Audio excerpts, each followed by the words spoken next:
Sunshines. So here is a segment addition postulate congruence proof. So this is going to be just like the one that I did on angle addition. That was number 2 in this assignment. Except that this time we're dealing with segments, and this time we have to do the entire proof. We're not being given the statements. We have to do everything all by ourselves. So there's 2 things that we can start with. We can start with our given information because that's free. We don't need any prerequisite information. Whatever's given to us is always true. So we can start with whatever's given, or you can start with your wholes and pieces.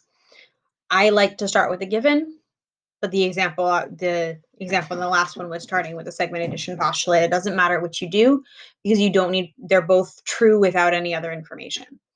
So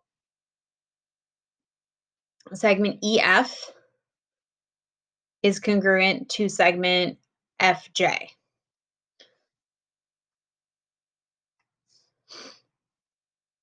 So we're going to mark those congruent.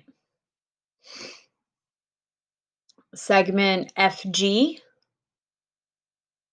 is congruent to segment HF. And the goal is to prove that segment EG is congruent to segment HJ.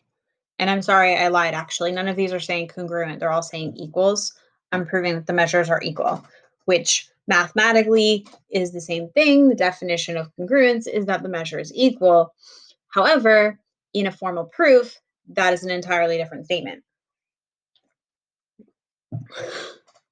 This is the easier version.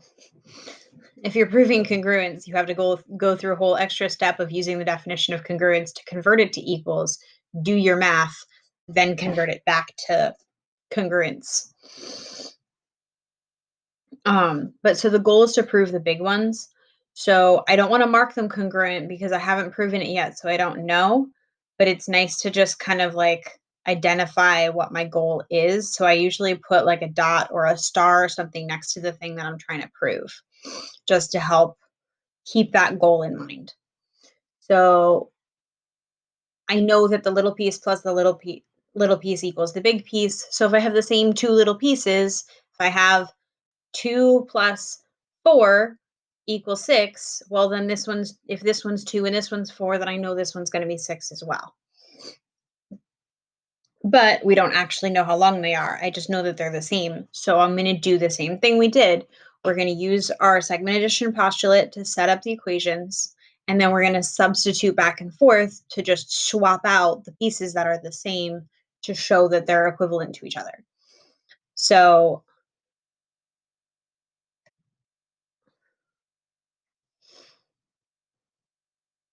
I'm going to send my little pieces in, and then I'm going to make my segment addition postulate statements.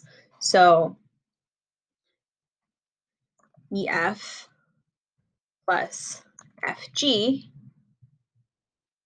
equals EG, the big one. And that's true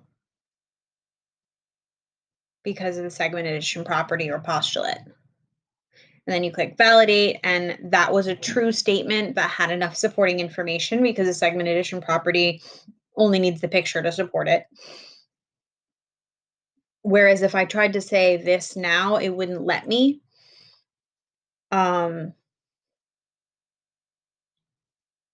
Because that it's incorrect.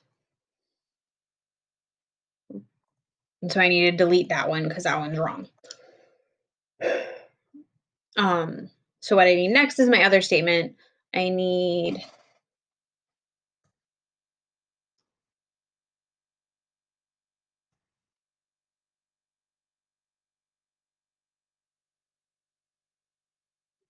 H, that's an H, equals. Now I have to be careful here.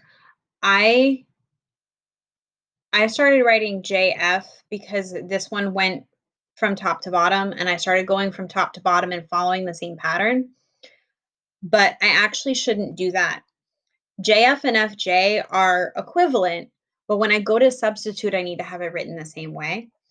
So I'm going to get in trouble later if I word it the way I was starting to word it.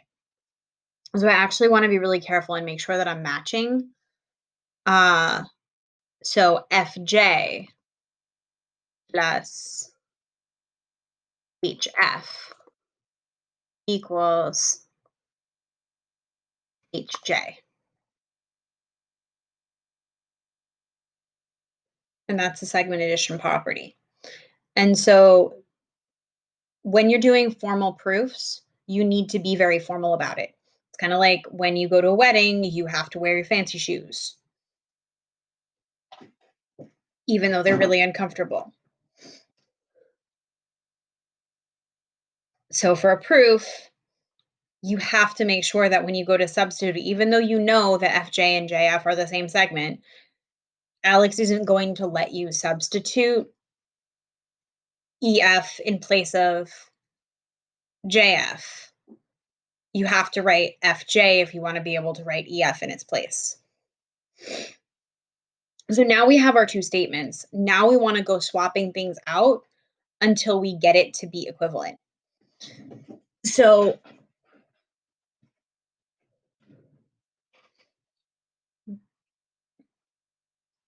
I want to prove that EG equals HJ. So I want to actually end up saying HJ. So ultimately, I need to end up with this statement. But if I end up doing it backwards, where in all my substitution, I end up with HJ equals EG instead, I just have to use the symmetric property. So there's this little information button that'll expand on what the rules are if you're getting confused while you're setting up your proofs. The symmetric property just lets you flip things around. So if you end up just accidentally writing your proof backwards, so if you end up saying 2 equals x, well, you're supposed to give your answer in the form x equals 2. So you just use the symmetric property to say you flipped it around. So that way you don't have to be neurotically careful to plan everything out to make sure you don't substitute it in the wrong way. Because with these, it's really complicated and easy to end up backwards. So I want to end up with this piece equals this piece, which means I need to just trade out.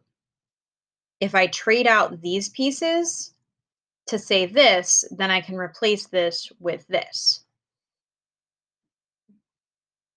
So FJ is the same thing as EF, right? So I can just replace that. And HF is the same thing as FG. So I can just replace that.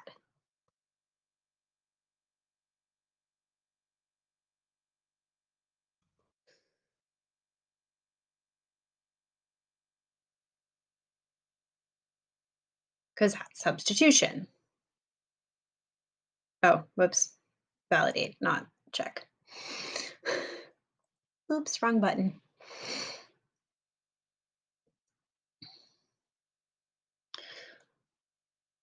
So what we did was we said that this equals this because of this statement, and this equals this because of this statement. So I just swapped them out. I put that one there, I put that one there, but then I left HJ. So I took my statement 5 is statement 4, but traded out.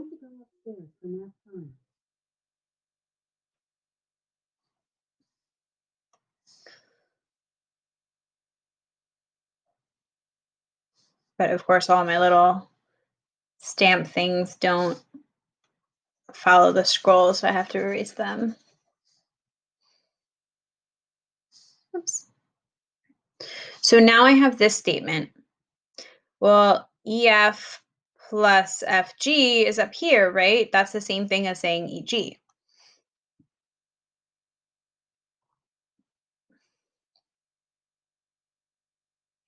So I can just swap that out and say, replace this and just say, e.g.,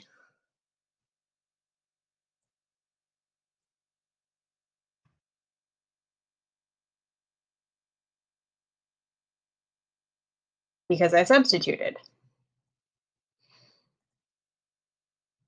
And now my proof is complete.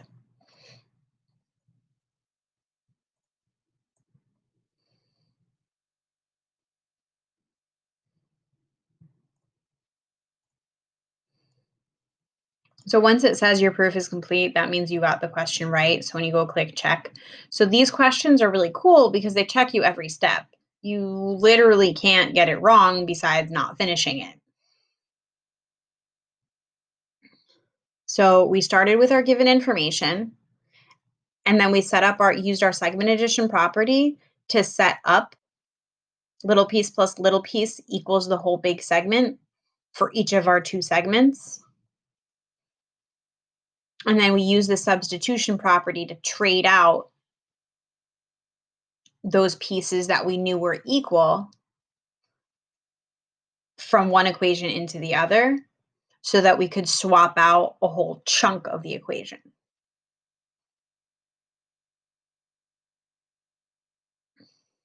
And that's that.